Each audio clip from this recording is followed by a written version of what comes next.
សួស្តីបងប្អូនទាំងគ្នាវីដេអូនេះខ្ញុំបង្ហាញអំពីរបៀបនៅក្នុងការតឡើង Virtual នៅលើ Linux អញ្ចឹងបងប្អូនទាំងគ្នាចូលមកកាន់ browser មកចូលវាមកហើយអ្នកទាំងអស់គ្នា search Virtual សំទោសអ្នកទាំងអស់គ្នាមិនមែន Virtual ទេ VS Code មកStudio តែគឺលើហ្នឹងយើងចុចមកអូខេហើយយើងចុចពាក្យ download នេះមក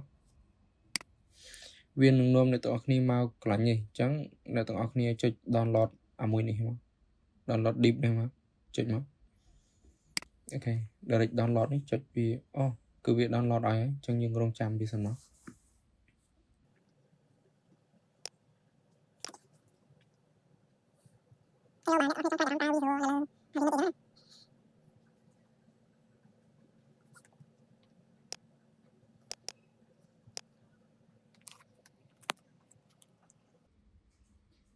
អូខេវាតឡើងពេញហើយអញ្ចឹងអ្នកទាំងអស់គ្នាចូលកន្លែង folder ហ្នឹងមក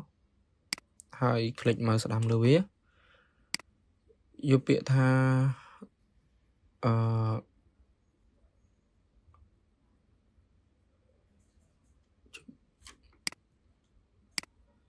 អត់មាន terminal អញ្ចឹងនេះ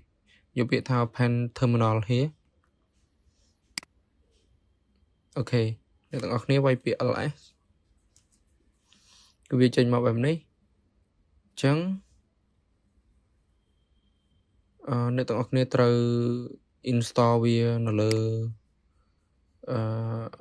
terminal ហ្នឹងអញ្ចឹងយើងវាយ comment បែបនេះមកគឺអ្នកទាំងអស់គ្នាវាយតាមខ្ញុំមក sudo dpkg .i ហើយ copy អាលើនេះចូលផាសមក control shift c មកហើយផាសវិញ control shift v អូខេបន្ទាប់មកយើង enter មកកន្លែងនេះយើងដាក់ password Linux យើងចូលមក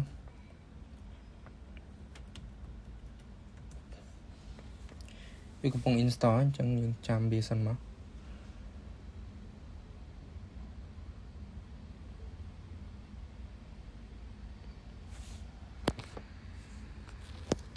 អូខេកន្លែងនេះwould like to add Microsoft Response key update អូខេកន្លែងនេះយើងចុច yes មក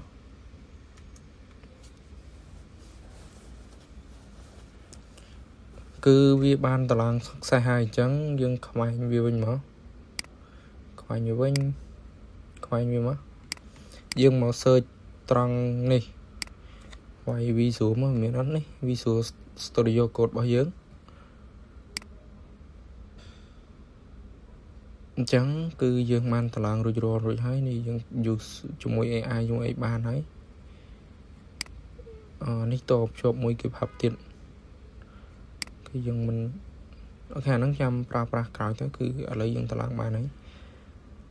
ខ្ញុំសុំ skip វាសិនហើយយើងសាកបង្កើតអូខេនេះបង្កើត folder បង្កើតអីបានចឹងមានតែប៉ុណ្្នឹងទេសូមអរគុណ